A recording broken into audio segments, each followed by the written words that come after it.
ವೀಕ್ಷಕರೇ, ಈ ಕಥೆಯನ್ನು ನೋಡುತ್ತಿರುವವರಿಗೆಲ್ಲರಿಗೂ ಒಂದು ಮನವಿಯನ್ನು ಮಾಡುತ್ತಿದ್ದೇನೆ.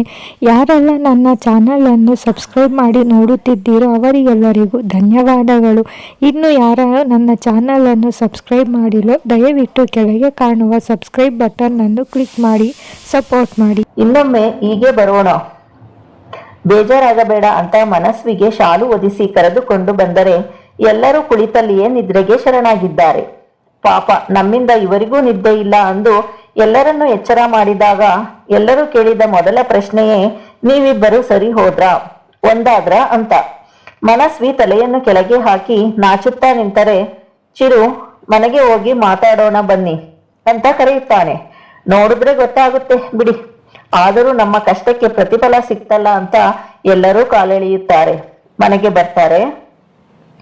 ಬೆಳಿಗ್ಗೆ ವಿಕ್ಕಿಯವರು ಮತ್ತು ಮನೆಯವರು ಮನೆಗೆ ಬರುವ ವೇಳೆಗೆ ಎಲ್ಲರೂ ಎದ್ದು ಕೆಲವರು ಓದುತ್ತಾ ಕುಳಿತಿದ್ದರೆ ಪರಿ ಮನಸ್ವಿ ಇಬ್ಬರು ಅಡಿಗೆ ಮನೆಗೆ ಸೇರಿದ್ದರು.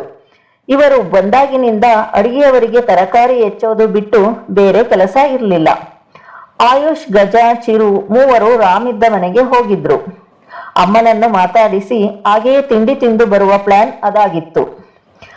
ಇಂದಿನ ದಿನದಂತೆ ಮನೆಯವರೆಲ್ಲರೂ ಕಾರಿನಿಂದ ಇಳಿದಾಗ ಎಲ್ಲರಿಗೂ ರುಚಿಯಾದ ತಿಂಡಿ ಸ್ವಾಗತ ಕೋರಿತ್ತು.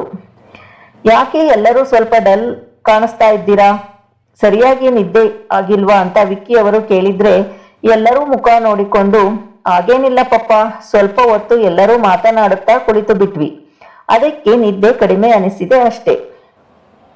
ಮನಸ್ವಿ ಅಕ್ಕನ ಕೈ ರುಚಿ ತಿಂದ ಮೇಲೆ ಆರಾಮವಾಗಿ ಮಲಗಿ ಬಿಡೋದೆ ಅಂತ ತೇಜಸ್ ಅಂದಾಗ, ಒಳ್ಳೆಯ ಮೈಗಳ್ಳರು ಆಗ್ತಾ ಇದ್ದೀರಾ, ಕಾಲೇಜಿಗೆ ರಜಾ ಹಾಕಿ ಮಜಾ ಮಾಡೋದಾ ಅಂತ ಜೈ ಅಂದರೆ, ಸ್ವಲ್ಪ ದಿನ ಅಷ್ಟೇ ಪಪ್ಪ ಅಂತ ರಾಗ ಎಳೆಯುತ್ತಾಳೆ ವಿಸ್.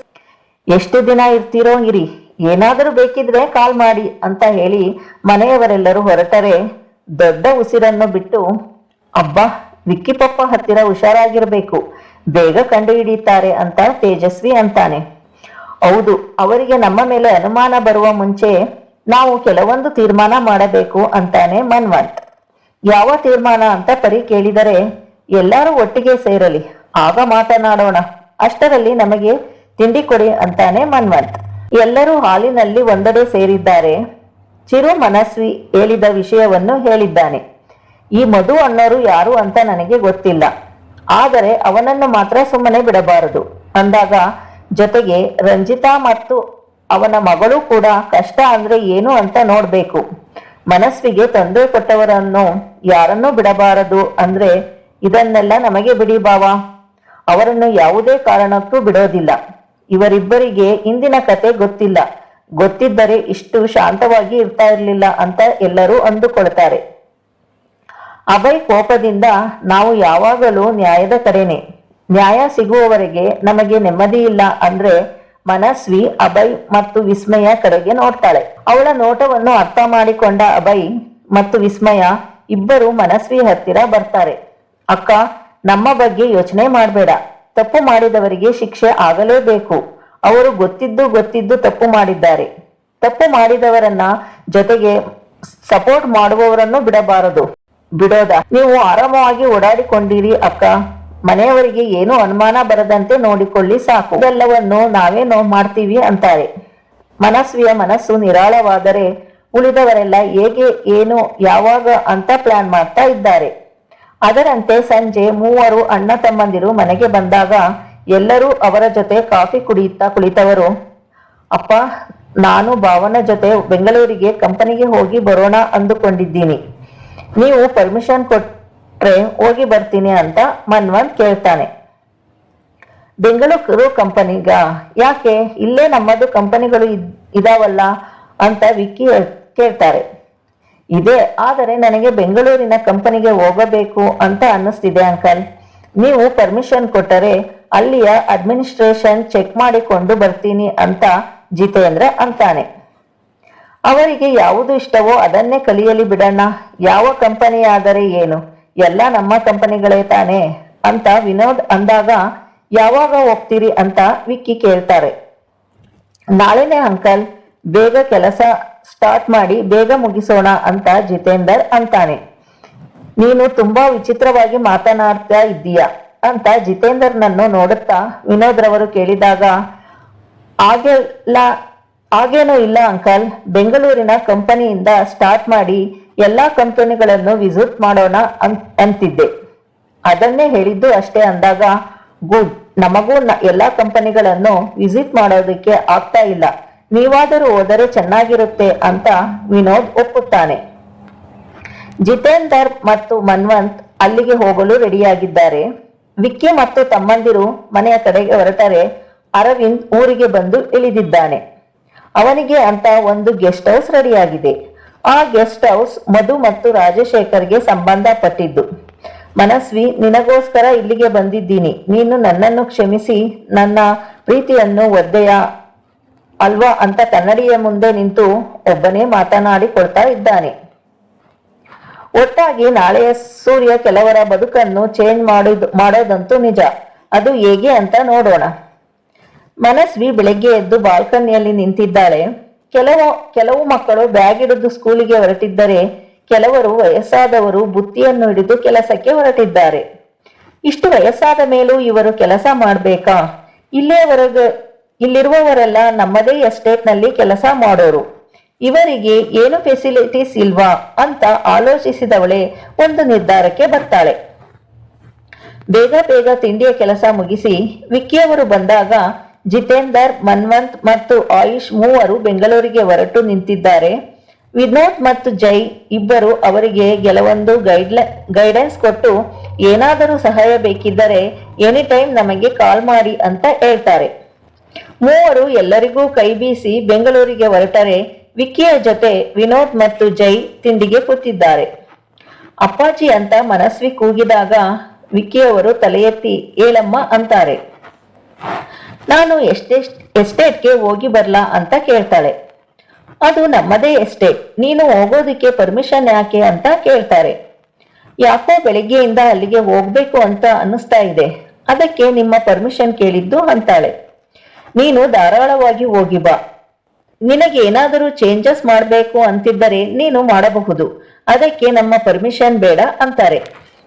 ಥ್ಯಾಂಕ್ ಯು ಅಪ್ಪಾಜಿ, ಕೆಲವೊಂದು ಚೇಂಜಸ್ ಮಾಡಬೇಕು ಅಂತ ಅನ್ನಿಸ್ತಿದೆ. ಸೆಕ್ಯೂರಿಟಿಯವರು ಬರ್ತಾರೆ, ಕರೆದುಕೊಂಡು ಹೋಗು ಅಂತ ವಿಕ್ಕಿಯವರು ಅಂದಾಗ, ನನಗೆ ಆ ಸೆಕ್ಯೂರಿಟಿ ಟೀಮ್ ಬೇಡ, ನನ್ನ ಸೆಕ್ಯೂರಿಟಿ ಟೀಮ್ ಇವರಿದ್ದರೆ ಸಾಕು ಅಂತ ತಮ್ಮ ತಂಗಿಯರ ಕಡೆ ಕೈ ತೋರಿಸಿದರೆ ಎಲ್ಲರೂ ಮಾಡಿ, ನಾವಿದ್ದೀವಿ ನಿಮ್ಮ ಜೊತೆ ಅಂತಾರೆ. ಅಣ್ಣ, ನೀವು ಗಮನಿಸಿದ್ದೀರಾ, ಮಕ್ಕಳು ಅವರೇ ಜವಾಬ್ದಾರಿ ತೆಗೆದುಕೊಳ್ತಾ ಇದ್ದಾರೆ. ನಾವು ಅವರಿಗೆ ಕಲಿಸುವಂತದ್ದು ಏನಿಲ್ಲ. ನಾವು ಮಕ್ಕಳ ಜೊತೆ ಹೆಚ್ಚಿನ ಟೈಮ್ ಸ್ಪೆಂಡ್ ಮಾಡ್ತಿಲ್ಲ ಅಂತ ನನಗೆ ಕೊರಗಿತ್ತು. ಅವರಿಗೆ ಕರ್ತವ್ಯ, ಜವಾಬ್ದಾರಿ, ಘಟನೆಗಳ ಬಗ್ಗೆ ತಿಳಿಸೋದಕ್ಕೆ ಆಗ್ತಾ ಇಲ್ಲ ಅಂತ ಬೇಜಾರಾಗ್ತಾ ಇತ್ತು. ಆದರೆ ನಾವು ಏನು ಕಲಿಸದೆ ನಮ್ಮ ಮಕ್ಕಳು ಎಲ್ಲ ಕಲಿತಿದ್ದಾರೆ ಅಣ್ಣ. ಇವತ್ತು ನಮಗೆ ತುಂಬಾ ಸಂತೋಷವಾಗ್ತಿದೆ.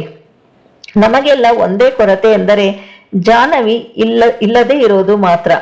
ಜಾಹ್ನವಿ ಒಬ್ಬಳು ಇದ್ದಿದ್ರೆ ನಮ್ಮ ಕುಟುಂಬ ಪರಿಪೂರ್ಣ ಆಗ್ತಾ ಇತ್ತು ಅಂತ ಜೈ ಅವರು ಕಣ್ಣಲ್ಲಿ ನೀರು ತುಂಬಿಕೊಂಡರೆ, ಚಿರು ಮತ್ತು ಗಜ ಅಮ್ಮನ ಮನೆಗೆ ಹೋಗಿದ್ದವರು ಬರುವಷ್ಟರಲ್ಲಿ ಮನಸ್ವಿ ರೆಡಿಯಾಗಿದ್ದಾಳೆ.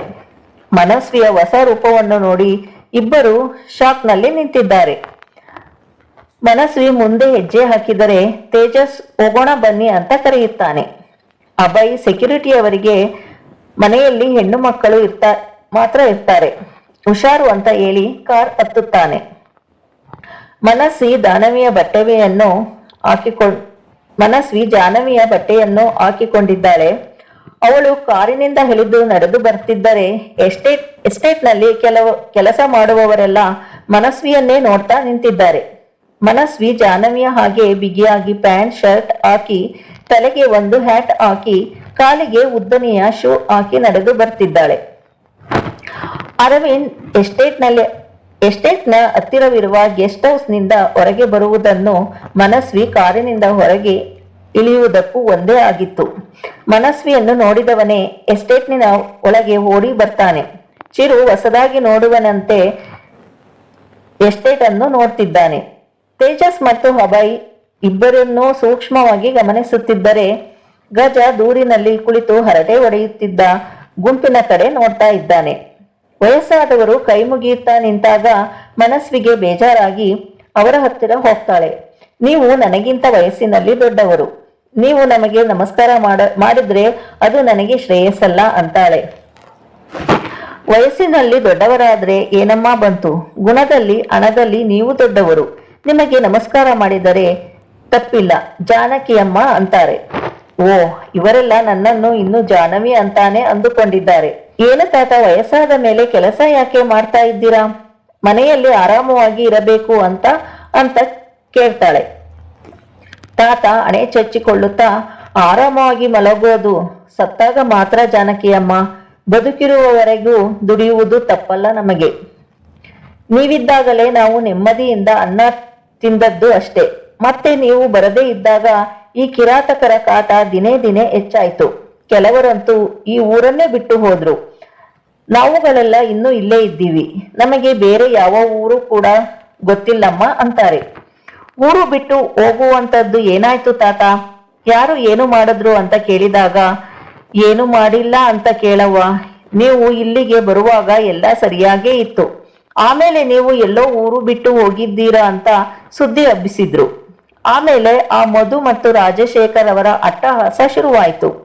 ನಿಮ್ಮ ಅಣ್ಣಂದಿರು ಕೂಡ ಇತ್ತ ತಲೆ ಹಾಕಲಿಲ್ಲ. ನಾವು ಹೋಗಿ ಹೇಳೋಣ ಅಂದ್ರೆ ನಮ್ಮನ್ನು ಒಡೆದು ಬಿಡದು ಮಾಡ್ತಾ ಇದ್ರು. ಮನೆಯಲ್ಲಿದ್ದವರೆಲ್ಲ ಕೆಲಸಕ್ಕೆ ಬರಬೇಕು ಅಂತ ಒತ್ತಾಯ ಮಾಡಿದ್ರು. ನೀವಿದ್ದಾಗ ವಯಸ್ಸಾದವರಿಗೆ ಮನೆಯಲ್ಲೇ ಕೂರಿಸಿ ಸಂಬಳ ಕೊಡ್ತಾ ಇದ್ರಿ. ನಾವು ದುಡಿದಿದ್ದಕ್ಕೆ ನ್ಯಾಯವಾಗಿ ಕೂಲಿ ಸಿಗ್ತಾ ಇತ್ತು. ಆದರೆ ಆಮೇಲೆ ಮನೆಯ ಜನವೆಲ್ಲ ದುಡಿದರೂ ಒಪ್ಪತ್ತಿನ ಊಟಕ್ಕೆ ಕಷ್ಟ ಆಯ್ತು. ಸ್ಕೂಲಿಗೆ ಹೋಗುತ್ತಿದ್ದ ಮಕ್ಕಳನ್ನೂ ಬಿಡಲಿಲ್ಲ.